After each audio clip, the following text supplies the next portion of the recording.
I want to go straight into your book. So your book is released. Today is the 19th of September. This will be released in a few weeks. Your book is coming out in October. Tell me about it. Oh yeah. So you know, as you mentioned before, so I ran a marketing agency for 10 years. I teach marketing, and through all of those experiences, and as well as my personal life, I was just being a user of the world. I saw that so many people and so many clients, so many groups have such a hard time communicating clearly, and that's why they would hire a marketing agency a lot of times, right? That's to have us kind of go and cut through everything and find the message that sells and then get it out to people. While we understood how to do that, I was always curious, well, why is that? Why is it that some messages work, some messages break for the noise, and others don't? And after I sold my business, I was still curious about this, and so I started investigating it. And I said, well, it turns out that we have this bias towards complication, that we when we are faced with a problem or faced with a message that we have to communicate, we will tend to add instead of subtract. We'll tend to kind of hide behind bigger language. We'll tend to avoid kind of the big messages that cut through. And the science backs us up, and we see it all the time, but we prefer to needle around in the details instead of the big challenges. We're incentivized by all the systems and reward structures around us to do that. But the problem is that's exactly the opposite of what makes for effective communication, which is ultimately simplicity. The messages that work, the messages that are the most informative, that are the most persuasive, are simple. And that's what the book is about. I joke in the beginning of the book that it's a 208-page book about how to say things simply. It sounds like I didn't take my own advice.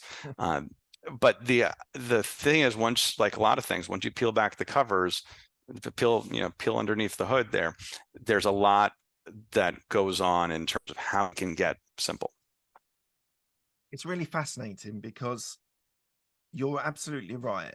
When you're looking at marketing companies or in politics, often messages that come out that are simple and clear are the ones that resonate. And often with politicians, they repeat that quote, that sort of like mantra that they talk. And I'm thinking Obama did something similar, and Donald Trump did something similar.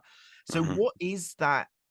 How does someone who's thinking about their marketing and their message for a business owner, how do they get something that works for them, that for an advertising purposes or a marketing purposes is clear, concise, and will hopefully resonate with their target market?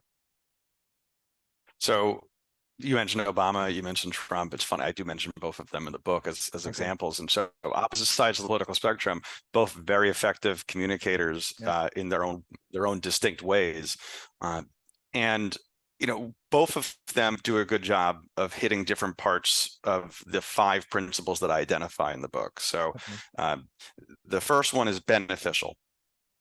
Why does your message matter to the receiver? What's in it for them? Like that's number one. Then we go to focused, which is, are you trying to say one thing or are you trying to say multiple things at once? You can only say, only priority is singular, right? You can only say one thing at a time.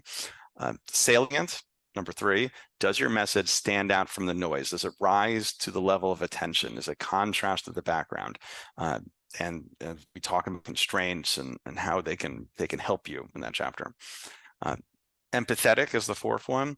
Are you speaking in a language that the audience, that the receiver understands? Do you have their actual needs and interests at heart?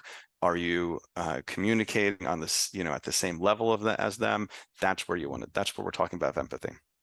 And then finally, minimal, which is, have you cut out everything that is not important and focused on what is important? And this is last for a reason, because it's about having everything you need, but only what you need. You have to identify what it is that you need in there and then get rid of everything else that's a distraction otherwise. So something which I didn't realize I was doing, I didn't realize that it was actually a thing. So when I'm explaining things to people, I often package them in 3s. So I can't think of an example off the top of my head, but if I'm given an example of something, I'll put them in multiples of threes. And then I was on a webinar with this branding expert advertising guy, and he said it's an actual strategy, because the brain looks for those three multiples. Is that something that you cover? Is that something you're aware of? Oh yeah, so I use that rhetorical device a ton in the book, actually, which is, you do X, Y, and Z as an example for something, right? I remember sitting there as I'm writing the book, being like, okay, I have two really good ones. Then racking my brain to try to figure out what the third one is and something. You don't want to put something in that doesn't make sense. You don't want to put something in that's kind of just filling out stuff to fill out the three. But you are right. There is this kind of magic to the number three. People say seven also has some sort of magic. It just is kind of like pleasing to the ear. And it's funny because that sounds like it might not be focused to say, like, examples such as X, Y, and Z sounds like you're saying three things, but you are kind of saying one thing. And what you're really doing, because it's pleasing to the ear, because it is something that we're kind of predisposed to notice and to call out, you're being minimal at that point. Because when we talk about minimal, it's easy to think that means that this is the fewest number of words, the fewest number of slides, the fewest number of pages in your website. But what we really mean is, what is the least amount of friction? How can you minimize the amount of friction in your message? And sometimes having more words, sometimes having more paragraphs, more space is a smoother, less friction experience than otherwise. And so you mentioned kind of those rules of three is definitely one of them. And then another thing, just to throw out, my background is in design, and which is why the book is called, Why Clear Messages Win and How to Design Them, is there is also kind of this magic a lot of times if in groups of odd numbers. And so 3, 5, 7, if you're arranging elements, sometimes that's a little bit more interesting than just kind of having the grid there. So what's your favorite example? If you were to think of whether it's from business, politics, culture, society, entertainment, what for you is the simplest, clearest, have we got a message? Which one works best for you?